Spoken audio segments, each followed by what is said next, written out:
받으세요 보통 인사하잖아요. 예, 그런데 새해 복 많이 받으세요 한다고 복 받는 게 아니잖아요. 그렇잖아요. 예, 우리가 복 주는 것도 아니고, 복은 하나님이 주시는데, 그러니까 저 사람이 새해 복 많이 받으세요 이래도 복 받을 그릇이 안 되면 못 받는 거 아니에요. 그러니까 인사는 이렇게 하시면 좋을 것 같아요. 아는 사람끼리는 믿음의 마음의 그릇을 키우세요. 이게 맞는 것 같아요. 그 지 그릇을 키워야 하나님이 하나님은 이미 주셨잖아요. 근데 내가 그릇이 작으니까는 많이 못 받고 있잖아요. 근데 2014년도에는 이제 마음의 그릇을 키우세요. 이게 좀 인사가 돼가지고 우리 좌우로 한번 인사합시다. 마음의 그릇을 키우세요. 그릇을 키우셔야 됩니다.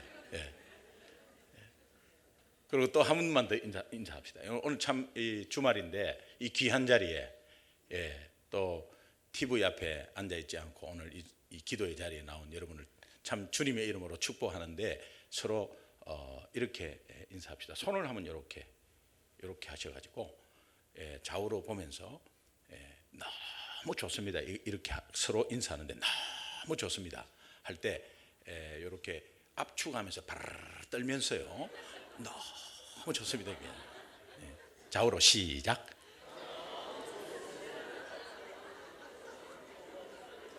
너무 좋습니다. 너무 좋습니다.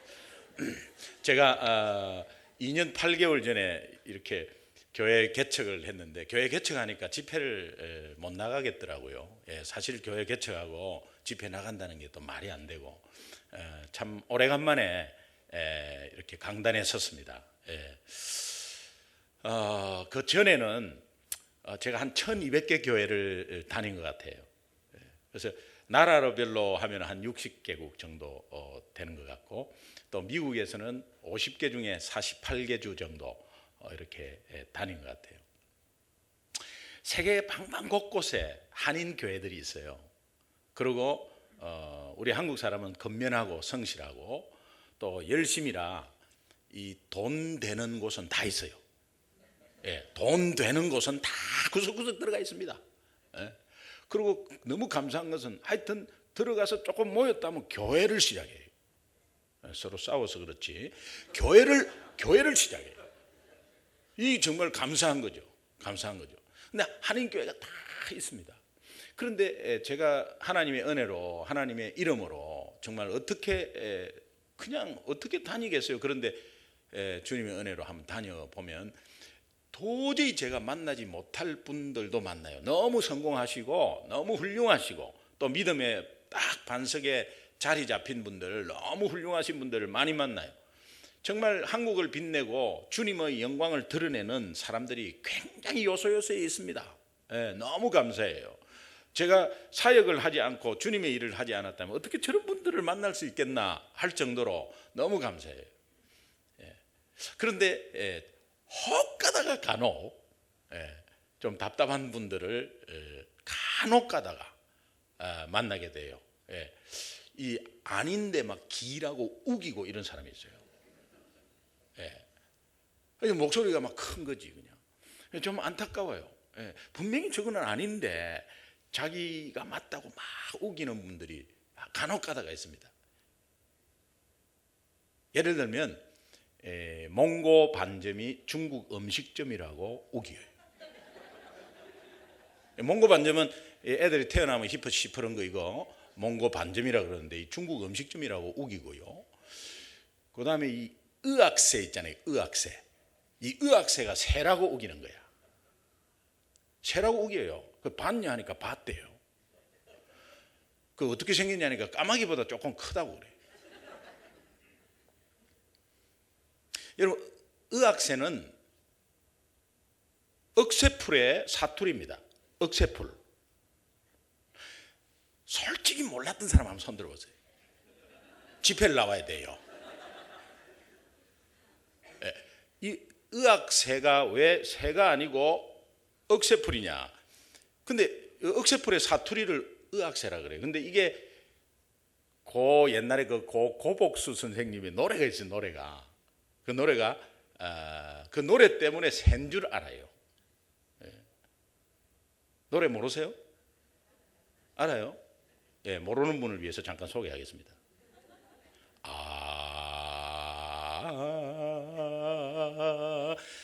의악새 슬피 우니 가을인 가요.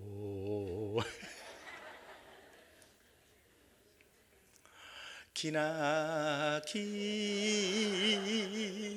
그 세월이 나를 울립니다.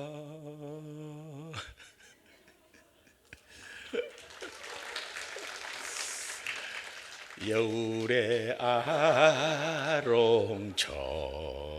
젖은 이그러진 조각달 강물도 출렁출렁 목이 맴니 잔자자자자자 이 노래가 있어가지고 노래가 있으니까 이 의악새가 슬피 운다 그러잖아요. 여러분 광주에 무등산에 가면은 광주 무등산 중턱에 가면은 가을에 이 억새풀이 말라가지고 굉장히 장관입니다. 그런데 이 중턱 바람은 지나가는 바람인데 이 바람이 지나가면 그 억새풀에 그 풀이 말란 풀이 바람에 슬키는 소리가 나요. 하는 소리가 나거든요. 이 바람이 이렇게 저쪽에서 오고 있다라는 걸 느껴요. 그리고 지나간다는 걸 느껴요. 그 억새풀 슬키는 소리 때문에.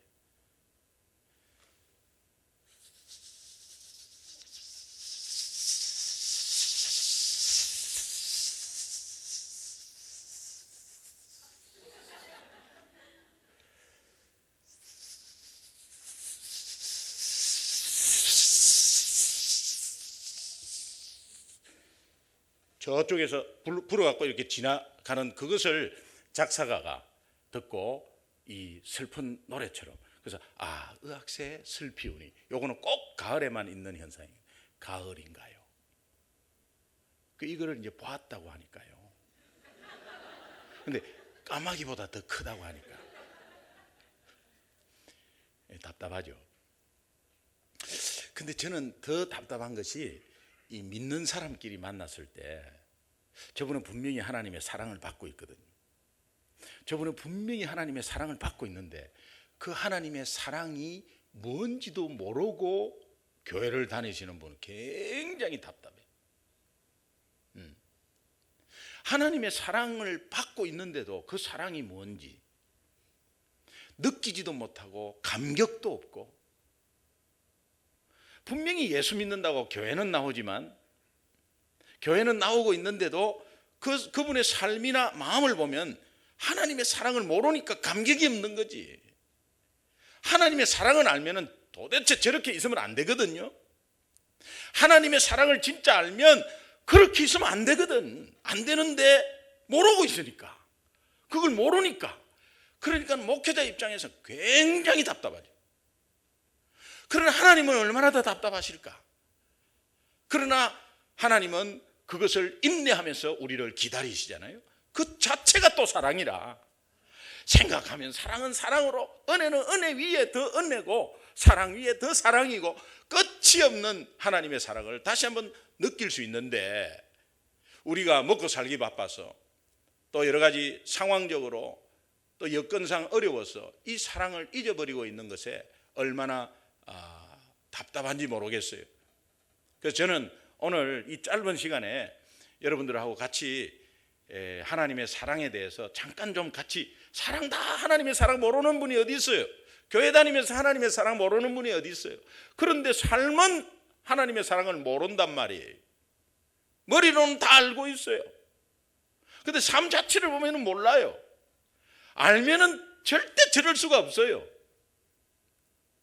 그러니까 그것을 다시 한번 이것이 선행이 되어야 오늘 우리가 봉사가 있고 이것이 선행이 되어야 주님을 증거할 수 있어요.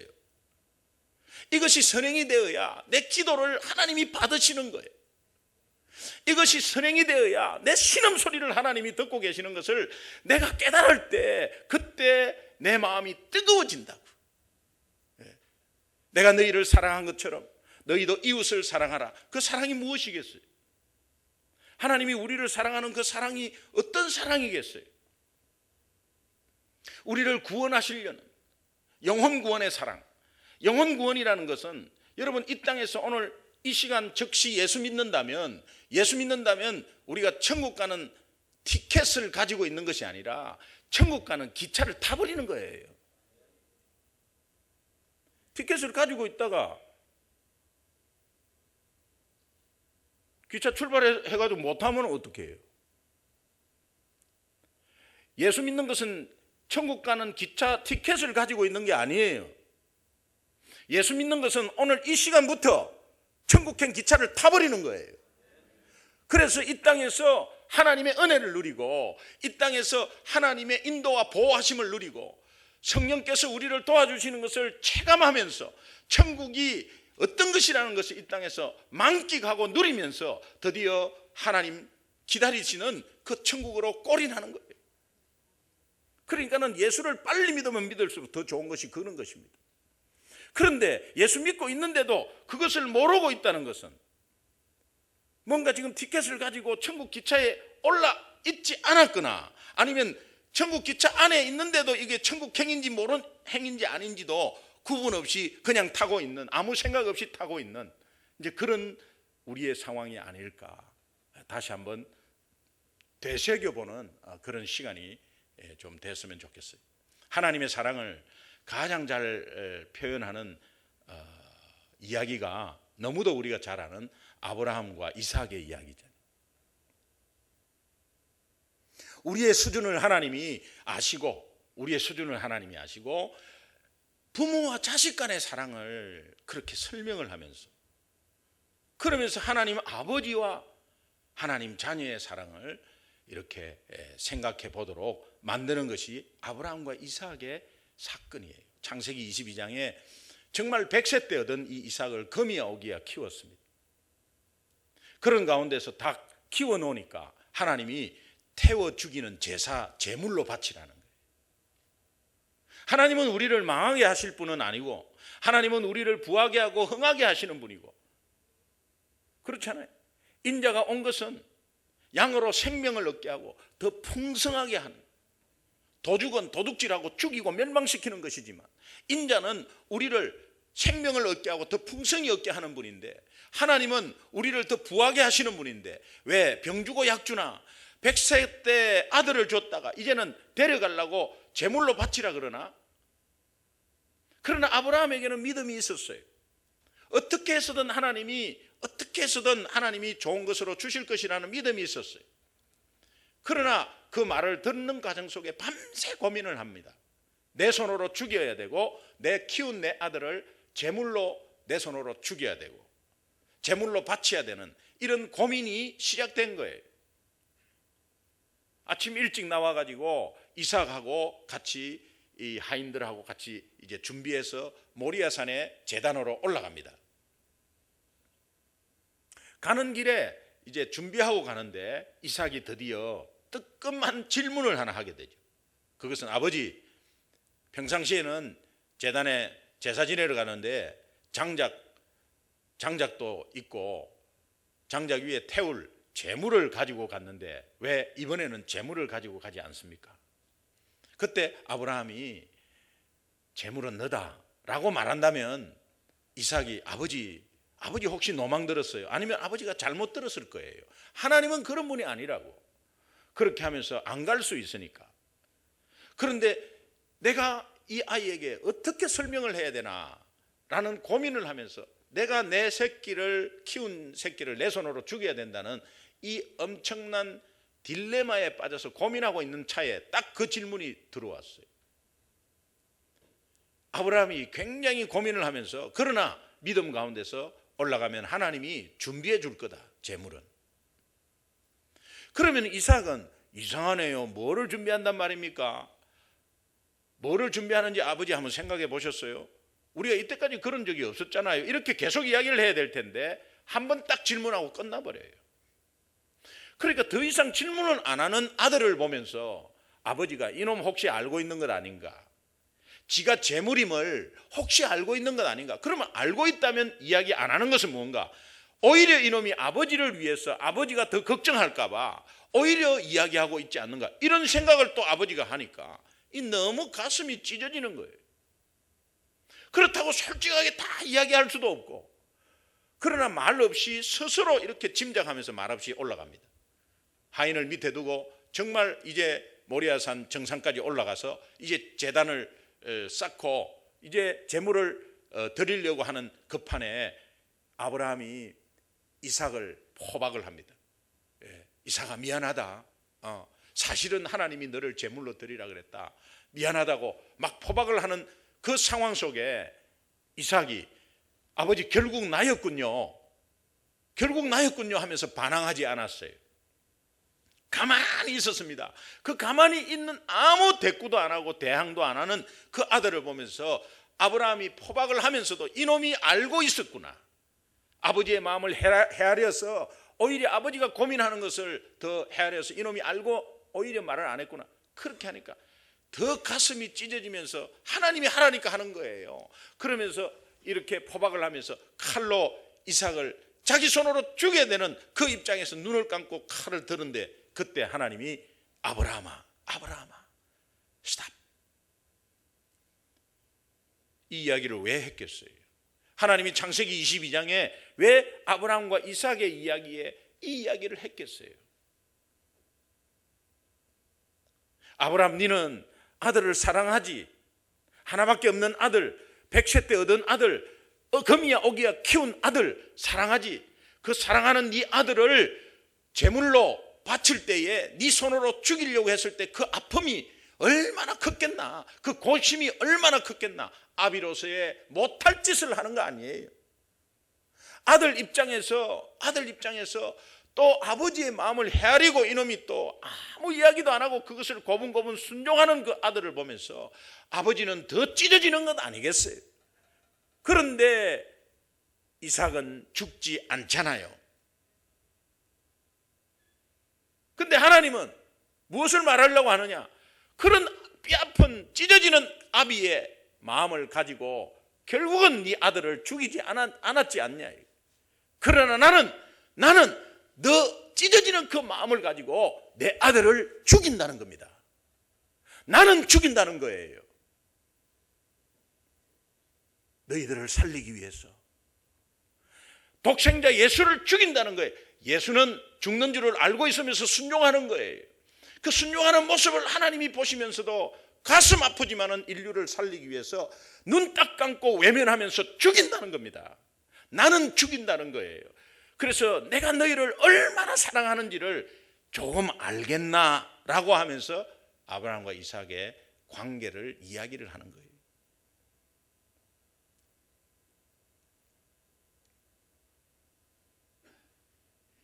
이 땅에 어느 부모가 자기 자식을 자기 손으로 죽여요? 우리 앞집에 아이는 사고 뭉치야. 뻑하면 싸우고 경찰서 잡혀가고, 뻑하면 유리창 깨버리고, 뻑하면 기물 파손해가지고 문제아 중에 문제야. 근데 내 새끼는 공부 너무 잘해. 부모 말 너무 잘 들어. 너무 순종적이야. 너무 착해. 근데 그 못된 앞집 아들이 심장병에 걸려버렸어. 그래서 심장 이식을 하지 않으면 죽는 거예요.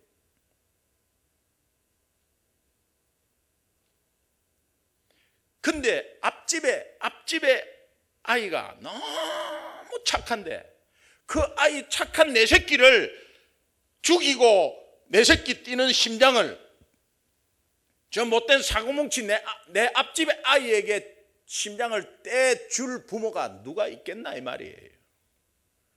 오늘 죄악 가운데 못되고 못된 인간을 살리기 위해서 정말 순종적인 예수를 죽이고 그 예수 생명의 대가를 지불해가지고 우리를 살릴 하나님임을 믿으시기 바랍니다. 이것이 내 가슴 속에 와닿아야 돼요. 2000년 전의 사건이 내하고 거리가 뭡니까? 저는 저희 아버님을 통해서 6.25 사건에 대해서 굉장히 많이 들었어요. 무용담을 말씀 많이 하셨어요. 아버지는 말이야 6.25 때 피난 내려오면서 말이야 막 그냥 이 공산당에 잡혀가지고 이 관자놀이에 총뿌리가 돼가지고 방아쇠만 당기면 죽는데 누군가가 옆에서 그 사람은 살려주라 해가지고 누군가는 모르는데 살랐다는 거예요. 또 화차를 타고 이 기차 화물칸을 타고 오는데 아버지 위에 그 지붕 위에서 타고 오는데 아버지 위에 사람이 있어가지고 그 숨도 못 쉴 정도로 그렇게 밑에서 깔려왔대. 근데 굴속을 지나가는데 시원하더래. 굴속을 지나가는데 굴속을 들어갔다가 나오는데 아버지 위에 있는 사람은 굴 위에 다 받쳐갖고 없어져 버려요. 그래가지고 아버지가 뭐 살았다고 그 이야기를 들으면 야 아버지 고생 많이 하셨네. 6.25 때 진짜 고생 많이 하셨네. 나 6.25 내하고 관계없죠. 6.25 고생 많이 하셨네. 그런데요 가만히 생각하니까는 6.25 사변 6.25 죄하고 직결되는 사건인 거 있죠. 왜? 그때 아버지가 6.25 사변에 돌아가셨다면 내 자체가 있습니까 없습니까? 내 새끼에 직결되는 사건이라. 아버지가 돌아가셨으면 할아버지가 6.25 때 돌아가셨으면 지가 어떻게 나와? 오늘 예수 그리스도의 십자가 사건이 2000년 전에 없었으면 교회가 어떻게 생겨요? 교회가 어떻게 생기며 하나님의 자녀가 어떻게 생겨요? 십자가의 죽음과 부활이 없으면 오늘 교회가 어떻게 생겨요? 나는 하나님을 믿고 하나님을 아버지라고 부를 수 있는 하나님의 자녀가 어떻게 생겨요?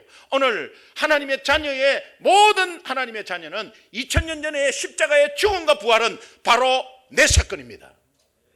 믿으시면 크게 아멘. 이것이 내 가슴에 와닿아야 돼요.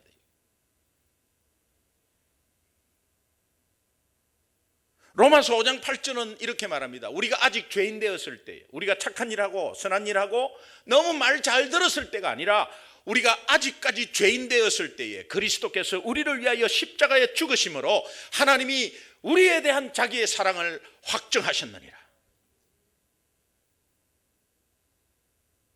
제가 예수 처음 믿고 이 말씀을 아무것도 모르는 가운데 이 말씀을 받고 우리가 아직 죄인 되었을 때에 아직까지 죄인을 위해서 예수님이 오셨구나. 이 주위에 오늘 이 시간 토요일 오늘 19시 반 오늘 이 시간 아직까지 죄인들이 얼마나 많아요. 저들이 아직까지 오늘 이 시간 아직까지 저들이 죄인 되었을 때에 그리스도께서 저들을 위하여 죽으심으로 하나님이 저들에 대한 자기의 사랑을 확정하셨느니라. 저들은 모르고 있잖아요.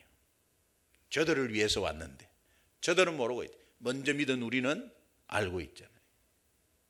어떻게 해야 돼요?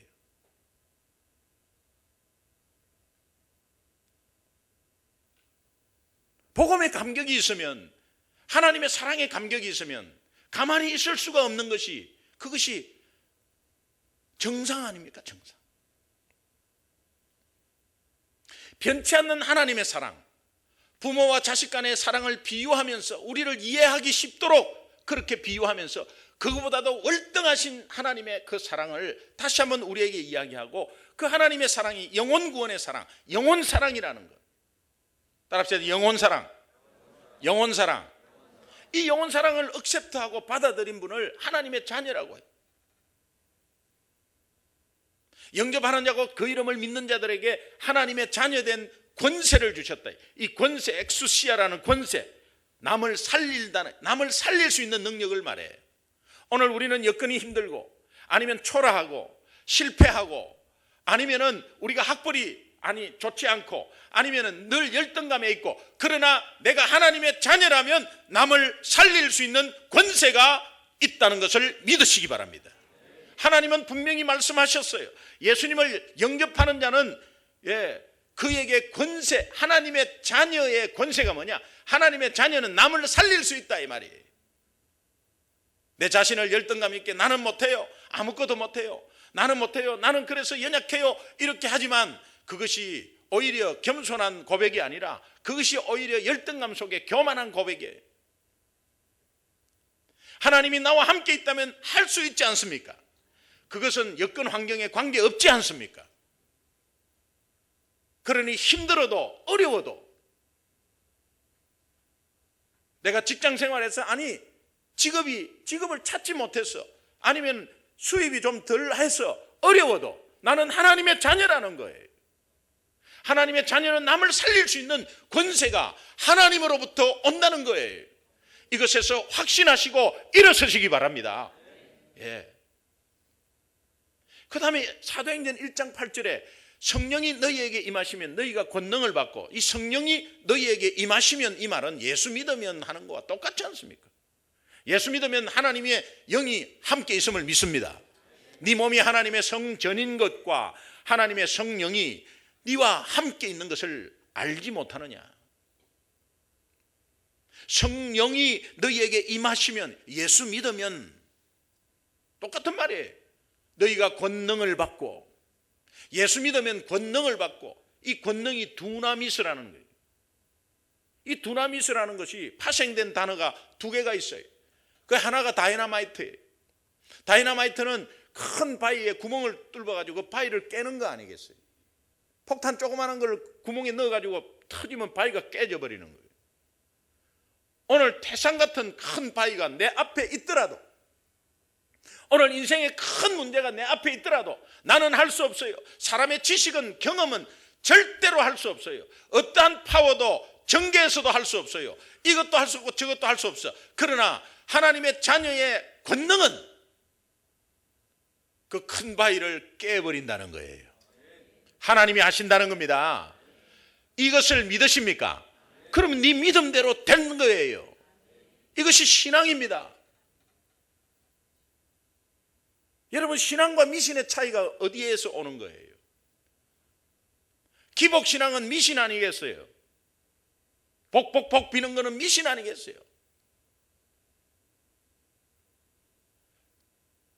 미신은 신을 변화시키려고 하는 거예요. 미신은 내 생각대로 해달라는 거예요. 그게 미신이에요. 그래서 뭔가 선행을 하고 뭔가 돈을 들여서 내 노력을 해서 뭔가 신을 변화시키려고 하는 거예요. 그런데 신앙은 신 때문에 내가 변하는 거예요. 내가 변화받는 거예요. 변화되지 않는 신앙은 기독교가 아니에요.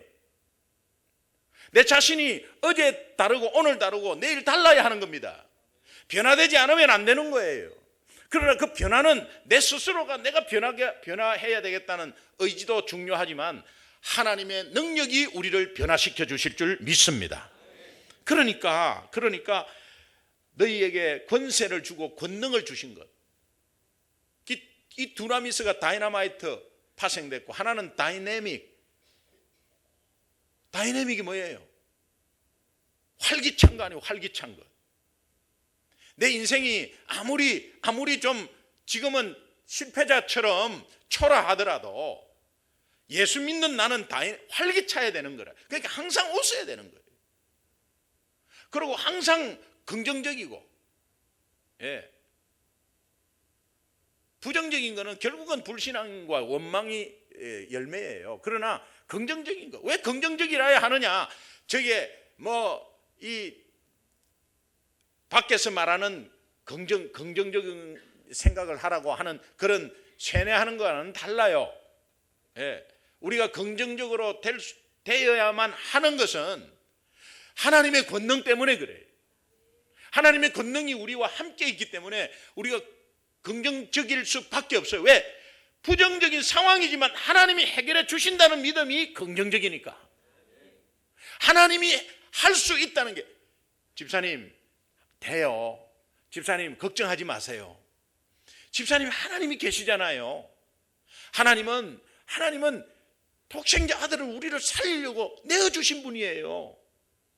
오늘 이 당면한 문제 하나님의 때에 분명히 가장 좋은 것으로, 가장 선한 방법으로, 가장 적합한 때에 하나님이 하실 거예요. 믿으시면 아멘. 이렇게 격려해주고 해야 돼요. 맞아요. 그게. 집사님 큰일 났어요. 아이고, 이야기 들어보니까 진짜 큰일 났네. 큰일 났다 이제. 어떡하냐 말이에요. 막 서로가 막 어떡하냐고 방방 뜨고. 여러분, 오늘 우리 삶을 한번 일주일만 뒤돌아봐요. 오늘 이번 주간을 한번 뒤돌아봐요. 우리 송구 영신 예배 때 뭐 결단도 하고 했어요. 그리고 새해를 맞이해서 뭔가 새롭게 해보려고 했어요. 근데 상황은 전혀 변하지 않아. 해는 바뀌었는데 상황은 변하지 않아. 그러면 다시 한번 물밀듯이 뭔가의 두려움이 다시 오고 또 좌절이 오고 낙심이 오고 그래요. 낙심과 좌절의 그 커튼 뒤에는 악한 영이 있습니다. 그런데 우리를 이렇게 힘이 없이 만드는데 사실은 뭡니까? 하나님의 자녀는 권능이 있고 다이너마이트 권능이 있는데 그런 것으로 삭삭삭삭삭 해갖고 우리를 힘을 싹 빼는 거예요. 그래가지고 이 활기찬 게 아니라 이 경상도 말로 보면 막 시쭈구리 해가지고 전부 기독교인들이 너무 힘이 없어요. 실제로 보면 무기력하단 말이에요. 너무. 아니 권력이 있고 돈이 있어서 힘이 세냐? 그거 아무것도 아니에요. 내 가슴 속에 예수 심장이 있으면 파워가 있는 거예요. 할렐루야. 예. 자녀들한테 이거를 나누세요. 1등하라 하지 말고 자녀를 위해서 기도하는 것도 중요하지만 자녀와 함께 기도하는 게 중요해. 그래서 토요일 날 자녀하고 같이 나와야 되는 거예요.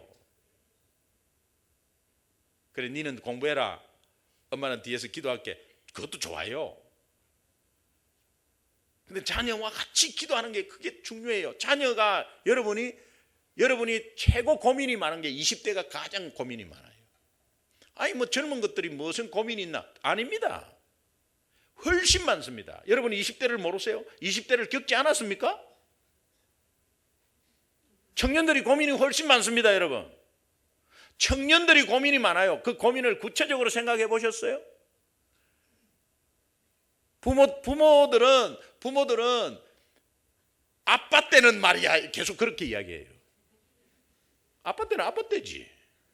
지금은 지금이고요. 오히려 이 포스트 모더니즘이 들어와서 아주 혼란스럽습니다. 더 이성 문제, 학업 문제, 장래 문제, 부모와의 갈등, 여러 가지 혼자서 고민하는 게 너무 많습니다. 어른들은 어느 정도 가지치기를 해버려요. 그런데 청년들은 그렇지 않습니다. 사춘기 그렇지 않습니다. 그러니까 여러분이 그 입장을 바꿔 생각하면 자녀들을 그렇게 놔두면 안 되는 거예요. 자녀들을 같이 믿음에 동참시켜야 되는 거예요. 오늘 다음 세대를 짊어져야 할 이 다음 세대가 얼마나 중요한데, 내가 하나님의 사랑을 감격하고 복음을 정확하게 알면 자녀들과 그 복음을 나누게 되고 그 복음이 파워가 되어가지고 자녀들의 공부에도 파워가 힘을 실어지고 자녀의 고민도 없애지고 자녀가 결정할 수 있는 것은 하나님 방법대로 결정하게 하고 친구와의 갈등 속에서 예수 그리스도를 생각하는 자녀가 되게 하고. 믿으시면 아멘. 왜 이렇게 무기력하고 왜 이렇게 이런 것으로 가고 있나라고 생각하니까 제가 원인을 하나만 딱 댄다면 복음을 잊어버리고 있는 거예요. 복음을 놓치고 있는 거예요. 목사님, 복음은 초신자의 입문서 아닙니까? 복음은 믿지 않는 사람이 들어야 될 거 아닙니까? No way. 천만의 말씀.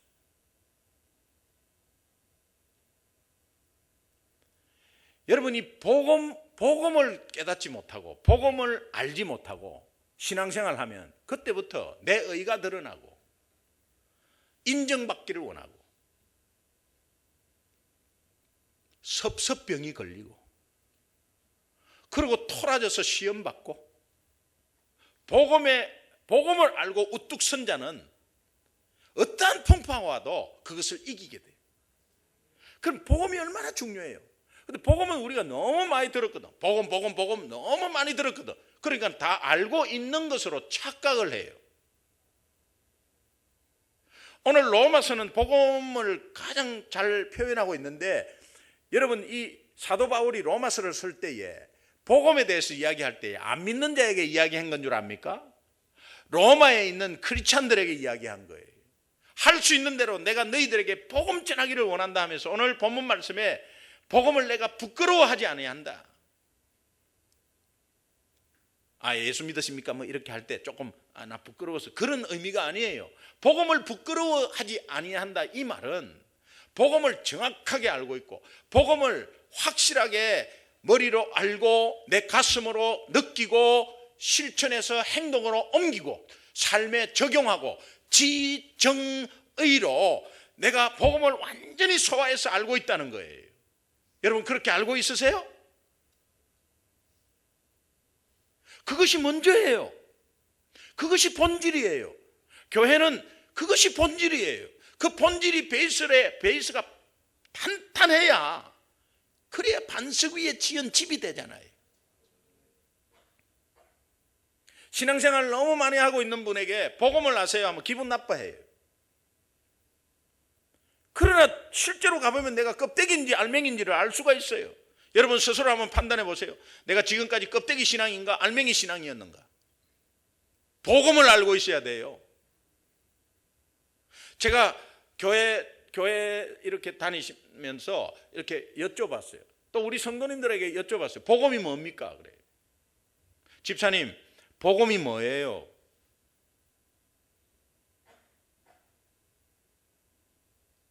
그러면 전부 다 하는 말이 기쁜 소식이요. 복음이 뭡니까? 여러분도 한번 생각해 보세요. 지금 복음이 뭔가 누군가 내한테 물었다. 복음이 뭐예요? 김 집사님, 복음이 뭐예요? 그러면 이거구나 이렇게 생각이 날 거예요. 복음이 뭐예요? 그러면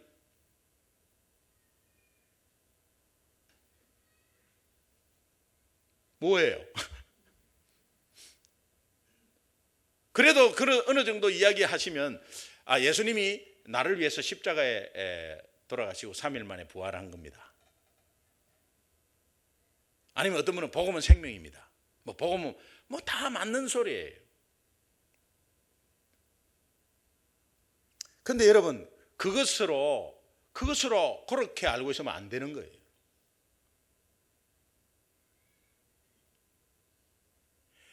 J.I. 패크라는 신학자는 이런 말을 했어요. 온쪽짜리 복음을 반쪽짜리를 들고 온쪽짜리인 것처럼 말하는 것은 거짓말하는 것이다. 온쪽짜리 복음이 동그란 게 있는데 그 복음을 다 말해야 복음인데 반쪽짜리를 딱 들고 요게 복음이라고 이야기하는 것은 거짓말하는 것이다.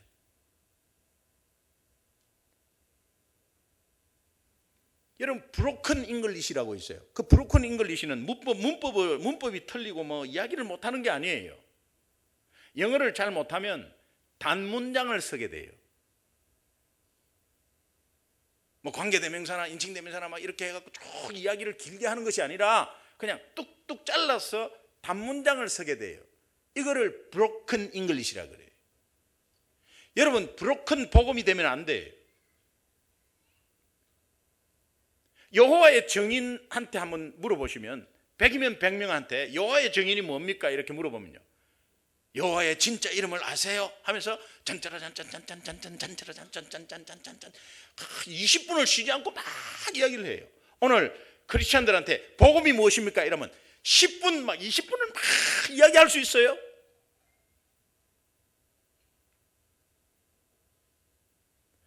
그렇게 시간을 많이 내서 이야기하는 그것이 좋다는 게 아니라 내가 복음에 확신이 있고 그것을 알고 실제로 적용해서 그 복음의 파워가 하나님의 능력이라는 것을 알고 있는 사람한테는 그 복음이 그냥 나오는 거예요. 입으로. 따라합시다. 복음은 하인예음. 복음은 하인예음. 이걸 절대 놓치지 마시기 바라요. 복음은 하나님에 대해서 이야기하셔야 돼요. 복음은 인간에 대해서 이야기를 꼭 하셔야 합니다. 복음은 예수님에 대해서 꼭 이야기하셔야 돼요. 복음은 믿음에 대해서 꼭 이야기하셔야 돼요. 이것의 첫 자를 땄습니다. 하나님에 대해서 하, 인간에 대해서 인, 예수님에 대해서 예, 믿음에 대해서 하인 예음. 복음은 하인 예음. 전도 폭발, 사형리, 브릿지 전도, 어떠한 복음 제시도 요 네 가지는 공통으로 들어가 있습니다. 그러니 여러분이 마음속으로 이제 복음이 뭐냐 하는 것은 하인예음으로 딱 그냥 집중을 시켜요. 연세 드신 분도 이것은 할 수 있어요. 생각이 안 나면 하늘을 한번 보는 거예요. 그럼 하. 그 다음에 이렇게 땅을 한번 보면은 사람이 있잖아요. 인. 다시 한번 하늘을 보면 성천하신 예수님 생각하고, 또 가운데로 이렇게 탁 하면은 마음의 믿음이 탁. 복음은 이러면 이러면 되는 거예요. 자, 그러면 여러분, 자, 잘 들으세요. 하나님에 대해서, 하나님의 속성의 대표적인 게 두 가지가 뭡니까? 하나님은 사랑이시고 공의로우신 분이에요. 그래서 하나님은 당신을 사랑하세요. 그러나 당신의 죄는 미워하세요. 공의로우신 분이기 때문에. 하나님은 사랑이기 때문에 당신을 사랑하세요. 그런데 공의로우신 분이기 때문에 당신의 죄는 미워하세요. 인간. 인간은, 우리 모두는 죄인이에요. 이 죄를 우리 스스로 해결할 수 없습니다. 죄를 스스로 해결할 수 없고 가만히 있으면 이 죄는 이제 나중에 값을 치르게 되는데 영원히 죽게 됩니다. 하나님 두 가지, 사랑, 공의, 인간 세 가지, 모든 인간은 다 죄인이다. 스스로 해결할 수 없다. 죄의 삭선, 영원히 죽는 것이다. 예수님은 참 인간으로 오셨고 참 하나님으로 오셨다. 그분은 우리가 절대로 할 수 없는 죄 문제를 십자가에서 해결하셨다. 그분은 3일 만에 부활하셨다. 이게 예수님에 대해서. 이것을 마음으로 믿고 입으로 시인하면 하나님의 자녀가 된다. 그래서 하나님이 우리를 지키시고 인도하시고 보호하고 계시다가 이 땅을 떠나는 순간 천국으로 꼬리간다. 이게 복음이에요. 근데 이것이 얼마나 파워가 있는가? 여러분, 이것은 일단은 머리로는 우리가 알고 있고 이것을 내 복음으로 가슴으로 느껴야 돼. 내가 그 복음의 혜택을 입은 자였구나. 내가 아무리 해도 안 됐는데, 내가 억만죄인이었는데 그런데 내가 복음을 혜택을 입고 하나님의 자녀 되었구나. 이것이 이제 능력으로 나타날 때 내가 삶에 적용을 한번 해보세요. 얼마나 신기하냐면, 목사님 계세요? 들어오세요. 목사님 상담이 있습니다. 예, 앉으세요. 목사님, 저는요 술집을 합니다. 술을 팝니다. 리코 스토어라고 있던 미국에, 술을 팝니다. 근데 내가 예수 믿기 전에 술 장사했는데 지금 예수 믿고 나서 술 장사 계속 하는데 이거 그만두면 우리가 살 길이 없어요. 근데 성도들은 자꾸 술 장사한다고 뭔가 눈치가 이상하고, 그래서 제가 좀 불편합니다. 목사님이 좀 지침을 좀 주셨으면 좋겠습니다. 그럴 때 술 장사는 기독교인이 하면 안 됩니다. 그러면요 어떻게 하겠어요? 그 사람이 시험 당하지 않겠어요? 그분이 술 장사 안 하려고 마음 먹었으면 제 방에 안 들어왔어요. 뭔가 하겠다고 하는데 뭔가를 다른 소리를 듣고 싶어서, 그러면 그렇게 괜찮습니다. 술 장사 하세요. 이러면은 밖에서 목사님이 하라고 그랬단 말이야. 그것이 겁나서 그런 게 아니라 저는 복음을 이야기합니다. 집사님 잠깐 앉으세요. 하나님이 집사님이 너무도 사랑해요. 하나님이 사랑이시니까. 근데 하나님이 한편으로는 공의로우신 분이니까, 집사님 저 지은 죄 너무 싫어해요. 절대로 그것은 가만히 두지 않습니다. 집사님이나 저나 다 죄인이에요. 이 죄는 우리 스스로 절대로 해결할 수 없습니다. 이 죄를 가지고 있다가 이 땅을 떠나면 영원히 죽는 것 아니겠습니까? 그러나 하나님이 이런 상황을 보시고 이 땅에 예수님 보내주신 것 아니겠습니까? 그 예수님이 참 인간으로 오셨고 참 하나님으로 오셨는데 우리가 도저히 할 수 없는 이 죄 문제, 그분이 십자가에서 죄를 감당한 거 아니겠습니까? 그래서 죄값을 치른 것 아니겠어요? 그리고 그분은 3일 만에 부활하지 않았습니까? 이것을 집사님 마음에 믿고 입으로 시인을 한다면 하나님의 진정한 자녀 되는 것 아니겠습니까? 집사님 다시 한번 고백하기를 원하신다면 제 기도 한번 따라 하십시다. 하나님 아버지, 저는 죄인이에요. 예수님이 나의 죄 때문에 십자가에 못 박히고 생명 바친 것, 대속한 것을 믿습니다. 이제 내가 그것을 믿음으로 나의 죄가 깨끗해졌음을 믿습니다. 완전히 해결받았음을 믿습니다. 이제 예수님을 나의 삶의 주인으로, 내 죄를 구원해 주신 구원자로 내 마음속에 영접합니다. 내 삶을 책임져 주옵소서. 예수님 이름으로 기도합니다. 아멘. 제가 집사님 위해서 한번 기도해 드릴게요. 잠깐 기도하고 나서 집사님 마음이 편하시죠? 하니까 목사님 감사합니다. 그러고 나가세요. 리퀘스트가 없어요. 들어오세요. 아이고 목사님 잠이 안 와서 죽겠어요. 왜요? 잠깐 앉아보세요. 아마 잘 때마다 가위를 눌려가지고 가위를, 예, 그분이 미장원 하시는데요. 가위를 눌려, 그래서 가위를 너무 많이 사용하셔서 그런 건 아니겠어요? 그러니까 아이고 아니에요. 막 무서워가지고 매 식은땀 흘리고. 여러분 그거 왜 그렇게 했어요? 쓸데없이 무서운 영화도 보고, 예, 혹 가다가 무서운 거 보고 하니까 그런 거야 그게. 예. 그런데 막 그렇게 막 가위 눌리, 본인이 막 평상시에 얼마나 막 그렇게 고민을 했는지, 그러나 그 가위 눌리는 거, 물론 제가 같이 예수 이름으로 기도해 줄 수 있죠. 그런데요, 이 복음의 능력이요 얼마나 정말 신기해. 우리 입장에서 신기하지만 하나님 측면에서는 신기할 것도 없죠. 똑같이 일하게 합니다. 하인 예음을. 그러고 기도해 주면요, 이분이 그냥 나가요. 그냥 뭐 잠 안 온다. 그 다음에 주일날 와갖고 7시간을 푹 잤다는 거예요. 복음의 능력이에요. 허리가 아프다고 그래요. 여러분 복음에 확신이 있을 그분은. 그런데 다시 한번 리마인드 하는 거예요. 우리 다시 한번 복음의 리마인드를 한번 합시다. 하나님은 집사님 사랑하세요. 그리고 공의로우신 하나님은 이렇게 쭉 하면서 다시 한번 뭐 집사님이 복음을 모르니까 예수님 영접하라 이런 뜻이 아니에요. 우리가 이 복음을 다시 한번 되새김으로 하나님이 아픈 허리도 고쳐주실 줄 믿습니다. 그러고 같이 기도하면 깨끗해져 버려요. 복음의 능력이 우리 삶 가운데 있는 거예요. 이것을 누리니까요, 연약한 부분 속에서 우리가 일어나는 엄청난 역사가 있습니다. 제가 미국에서 신학 공부를 하고 얼마나 힘들었는지 모릅니다. 늦게 신학을 했기 때문에 이 뭐 보통 힘든 게 아니었어요. 우리 신학교 졸업할 때 164명 졸업했는데 한국 사람 4명 뿐이었어요. 아, 나 여기에서 살아남았구나.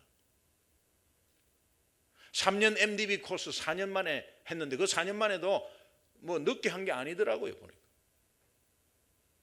얼마나 막 힘들었는지 몰라요. 교회는 힘든데 새벽 기도를 나갔는데 교회가 새벽 기도가 조용했거든요. 근데 저는 막 통성으로 기도하고 싶은 거야. 너무 간절하니까. 그러니까 너무 조용하니까 제 혼자 통성으로 어떻게 기도해요? 그러니까 꾹 눌려서 참고 이런 기도를 했죠.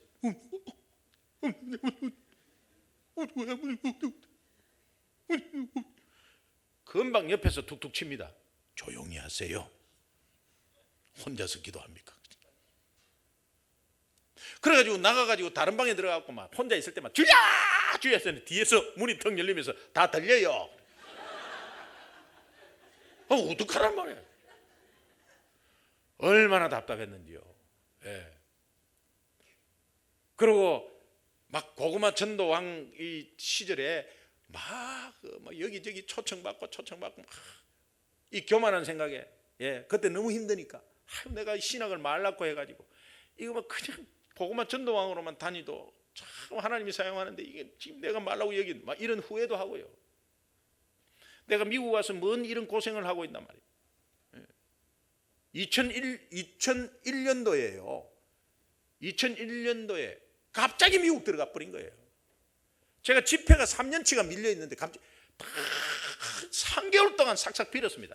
예, 제가 성령보다 앞서가가지고 미리 잡아놓고 죄송합니다. 지금 미국 들어가게 됐습니다. 죄송합니다. 우리는 2년 전에 잡아놨는데 이게 무슨 일이냐. 죄송합니다.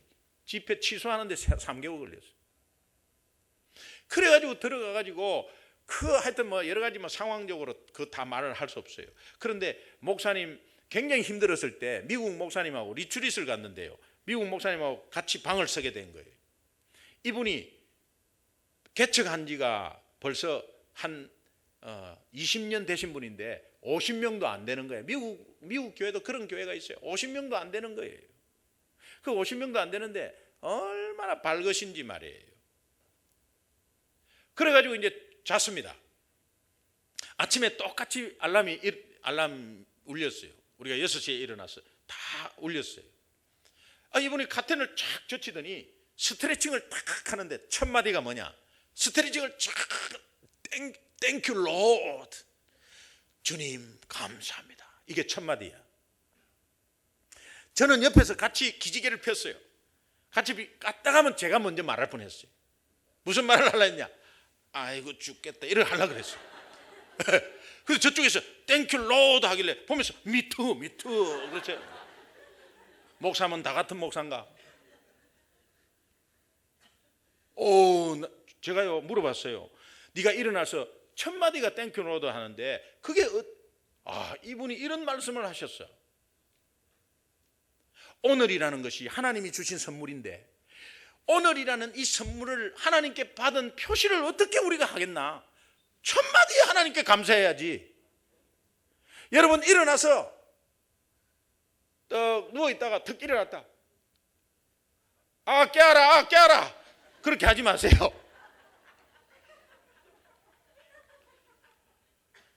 일어나면 눈 딱 뜨면 어떻게 한다? 주님 감사합니다.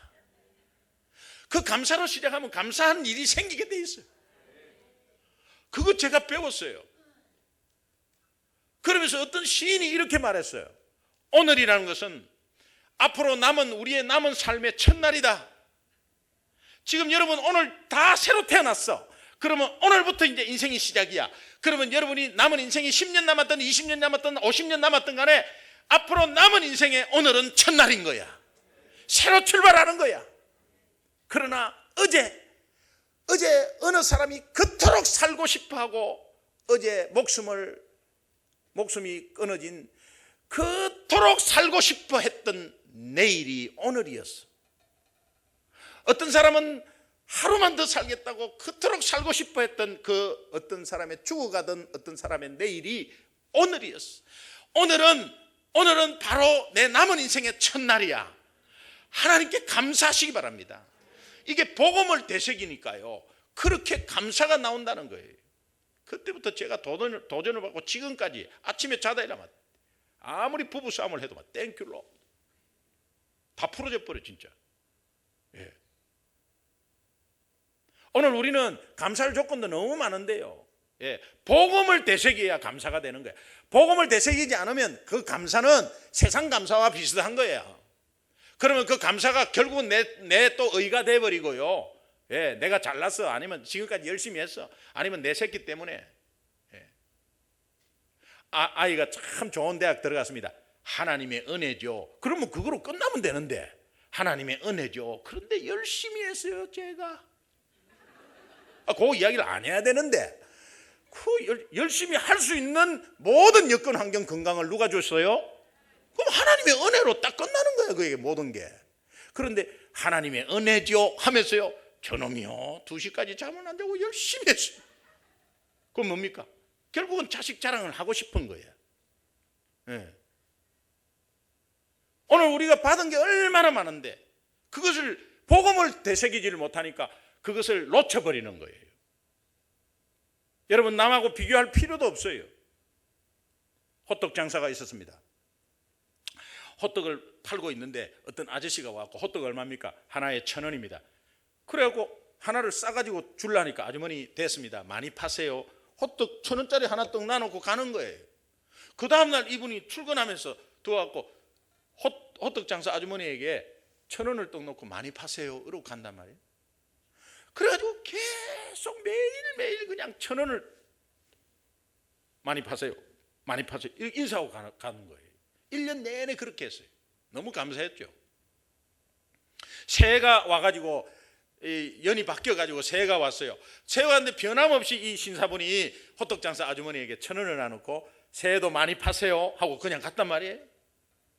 그때 이 아주머니가 호떡 장사 아주머니가 1,000원을 갖고 신사분을 따라 나왔어요. 따라 나오고 아저씨 올해부터 호떡값이 2,000원으로 올랐는데요.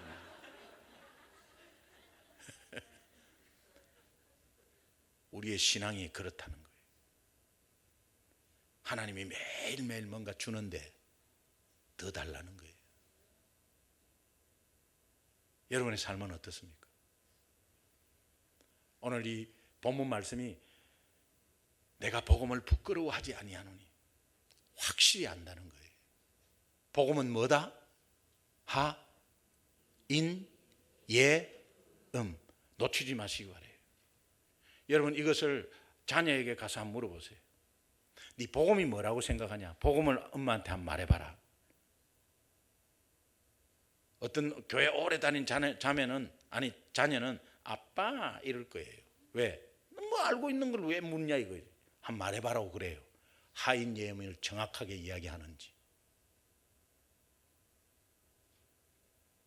복음이 이 하인 예언이라는 것을 알고 이것이 내 것임을 알고 실제로 어려운 상황 속에 어려운 회사 운영 속에 정말 인간적인 방법 찾기 전에 이 복음을 다시 한번 되새겨 보세요.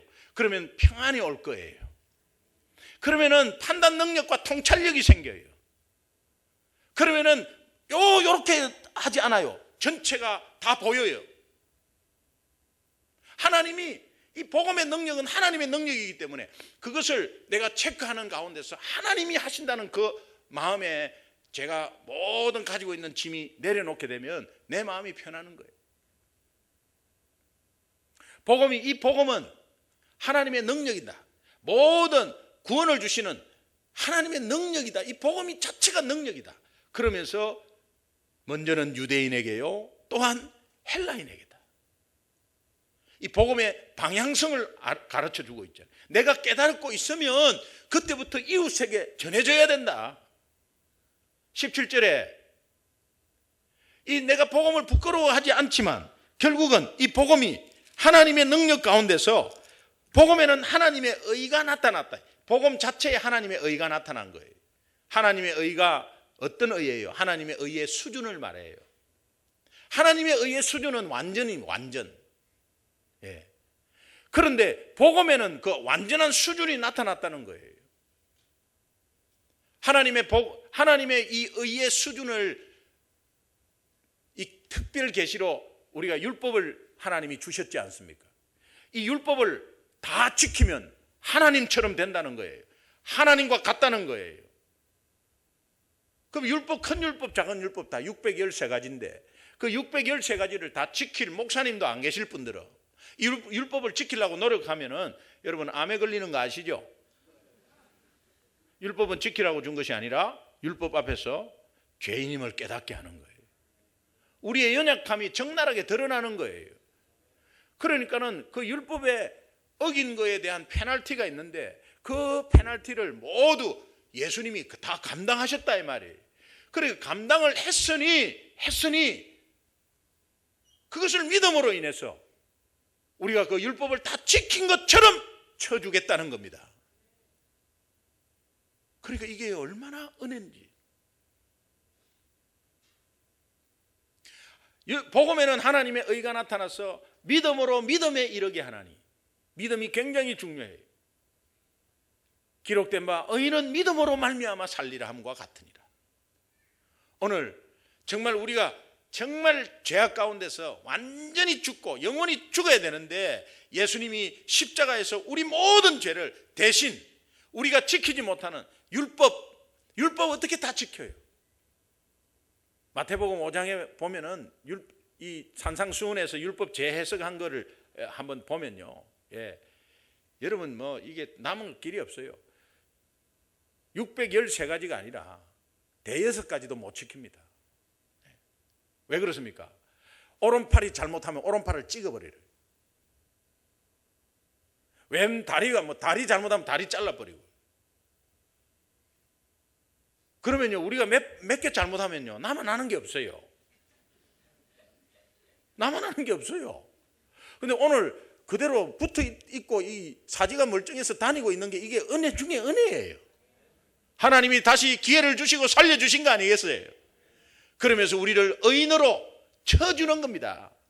할렐루야. 특별 사면 받은 것이죠. 형기가 남았는데 특별 사면으로 일찍 나왔어요. 그러면 더 살아도 돼요? 안 살아도 돼요? 더 살아야 합니까? 안 살아도 됩니까? Would you please 대답을 좀 해주세요. 아니 형기가 남았는데 특별 사면을 받았어요. 대통령 특별 사면을 크리스마스 날 받았어요. 형기가 10년이 남았어요. 근데 특별 사면으로 출소했어요. 그러면 10년 살아야 됩니까? 안 살아도 됩니까? 오늘 우리가 죄인이지만 예수 그리스도의 십자가의 보혈로 특별 사면 받았어요. 아직까지 죄는 남아있고 우리가 죄 가운데